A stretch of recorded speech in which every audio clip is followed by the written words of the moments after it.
What is up, everyone? It's Quinn here, and in today's video, I'm going to be going through 10 must-draft sleepers in your fantasy football drafts. So everyone knows it's very important to hit on your early round picks, but I truly do believe that getting, the right options in the later rounds, hitting on those late round darts, those flyers, that's really what can separate you from your league mates. Because if you're getting, legit production in your round 10 or later picks, that's just depth and upside that other league mates aren't going to have, in your specific league. So if you guys enjoyed the video, do me a huge favor, hit that like button, subscribe to the channel. But let's just dive right into my first sleeper, and it is going to be Rico Dowdle.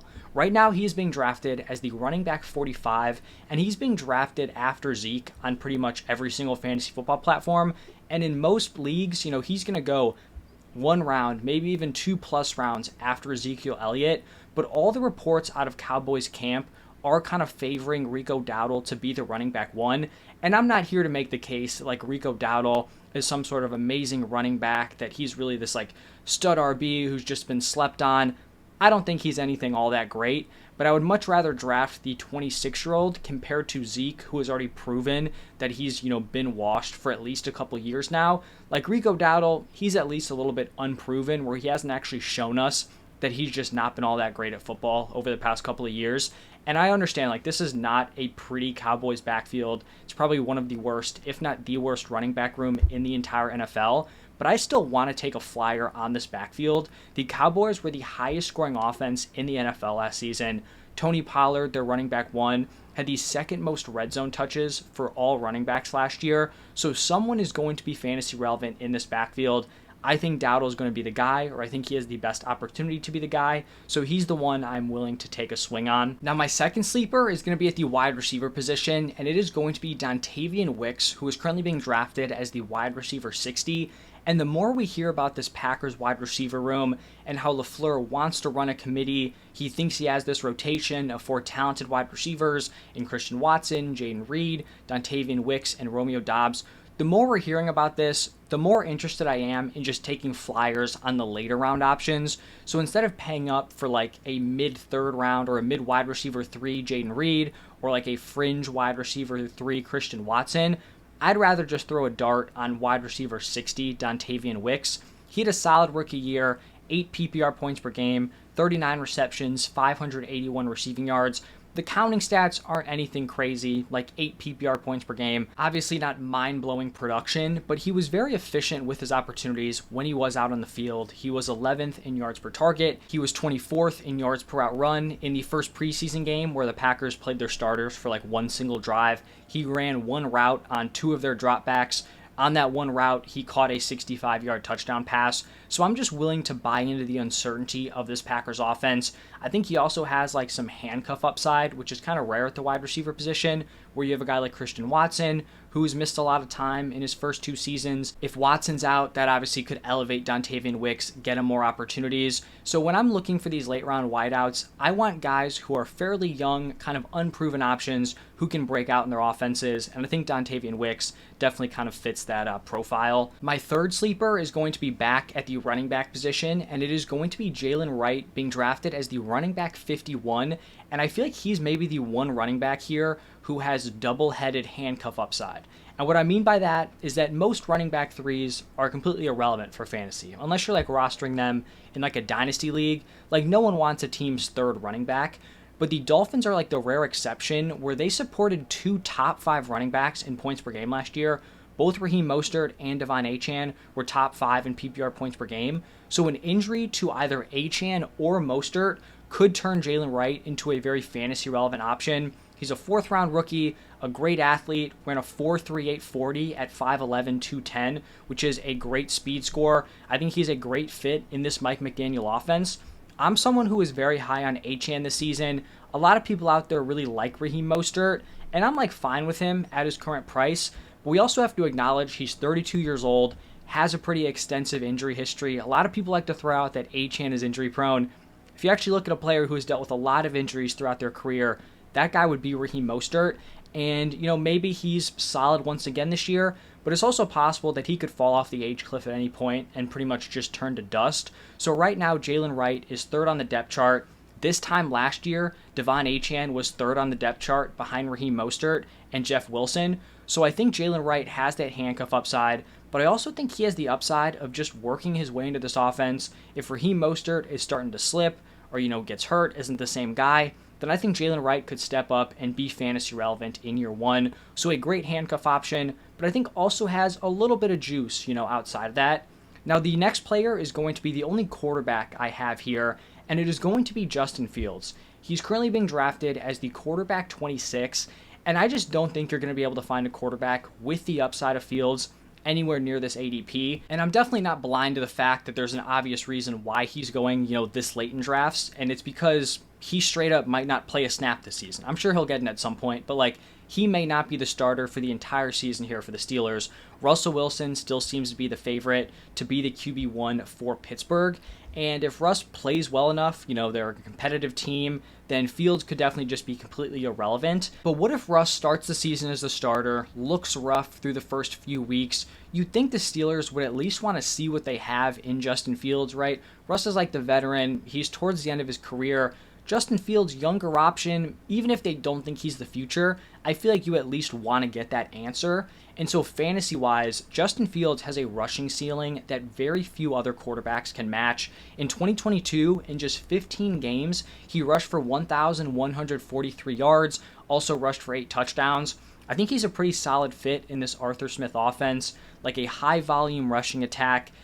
We saw with Arthur Smith's 2 years as the offensive coordinator for the Titans, he kind of unlocked Ryan Tannehill's wheels, who really hadn't been a super mobile guy. Tannehill rushed for 11 touchdowns in those 2 seasons. In his previous 6, he had 6 total rushing touchdowns. So if I knew that Justin Fields was going to be the starter for 17 games, I'd probably have him ranked in that CJ Stroud, Kyler Murray area. So there are just no other quarterbacks in this range that have a realistic ceiling like Justin Fields.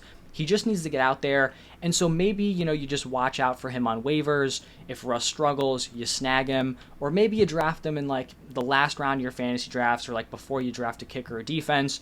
You hold him on your bench for a couple of weeks. If Russ plays well, you just cut him, you turn the waiver wire, find someone else. If Russ is struggling, you could have a potential high upside quarterback just sitting on your bench. Moving over to the next sleeper, we have Khalil Herbert.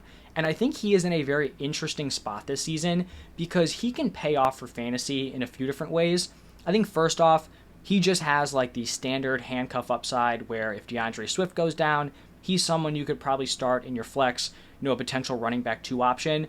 I also think he potentially has the ability to eat into DeAndre Swift's usage. Khalil Herbert is undeniably the better pure runner than DeAndre Swift. He led the NFL in rushing yards over expected per attempt in 2022. He was at a solid, respectable .29 last year. He also should probably be the favorite for the goal line work. That's definitely not DeAndre Swift's forte there.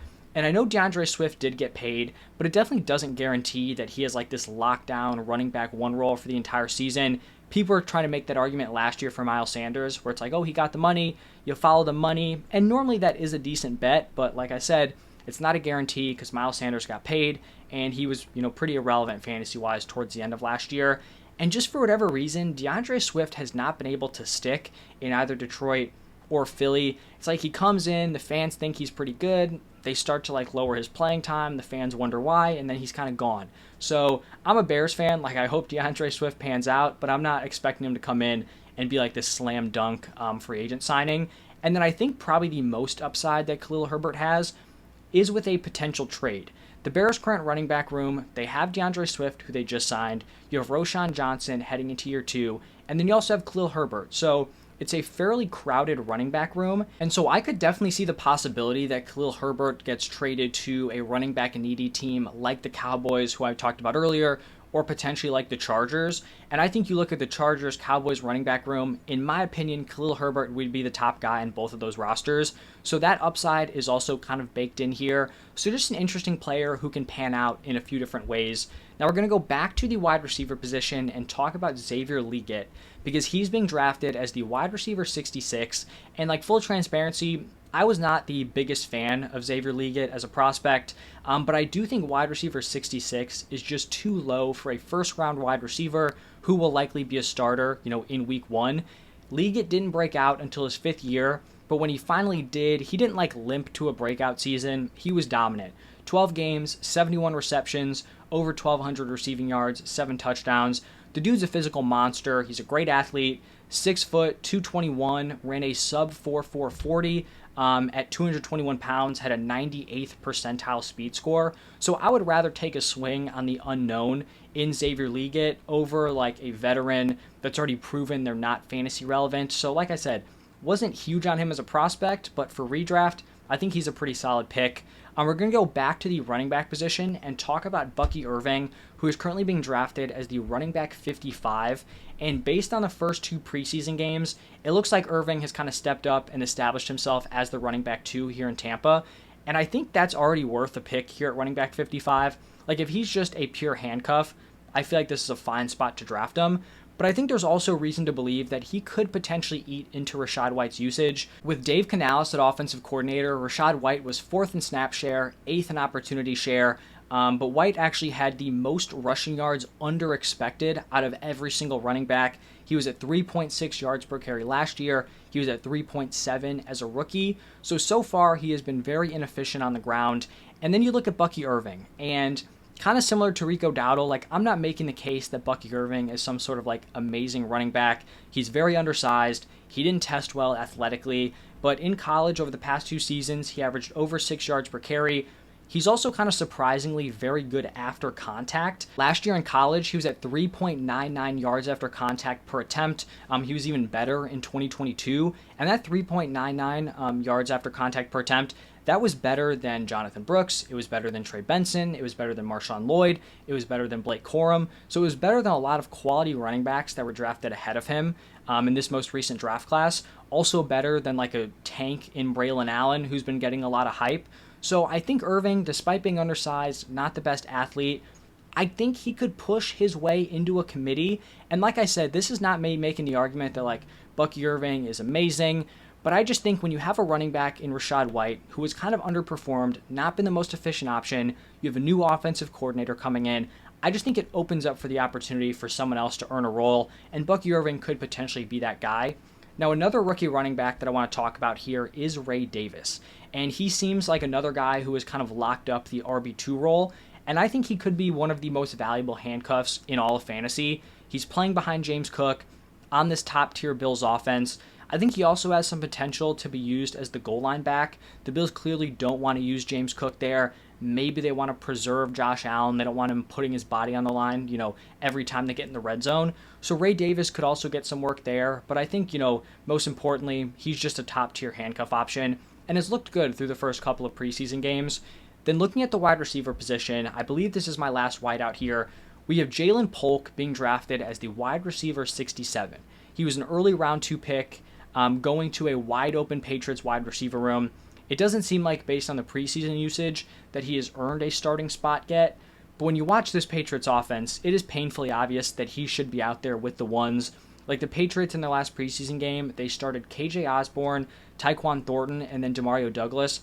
I think Douglas will be in there out of the slot in those 3 wide receiver sets.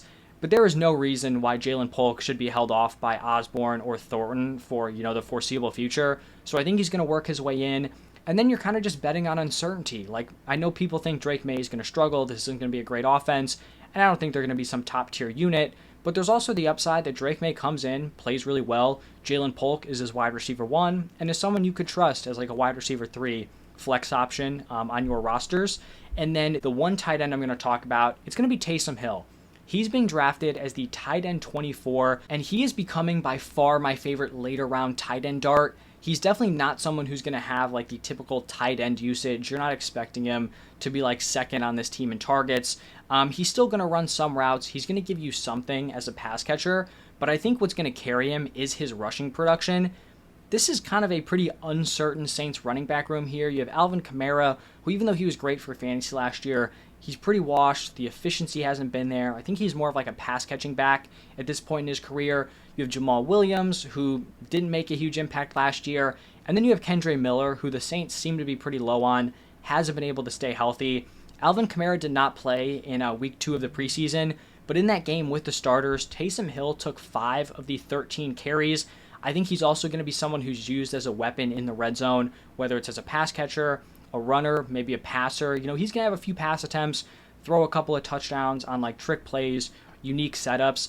I just think he's in the spot where when you're drafting these like gross tight ends, he's someone where if he can give you 5-6 carries a game with some rushing upside, also running, 10 to 15 routes, I feel like he's going to pay off as like a fringe tight end one. And so if I do punt the first like 11, 12, 13 tight ends, Taysom Hill is definitely the guy I'm looking to go after. So that is going to wrap it up for 10 of my favorite sleepers this season. Let me know your thoughts on these players. If you have any fantasy questions, you can drop them down below. But thank you all for stopping by, and I will see you in the next one.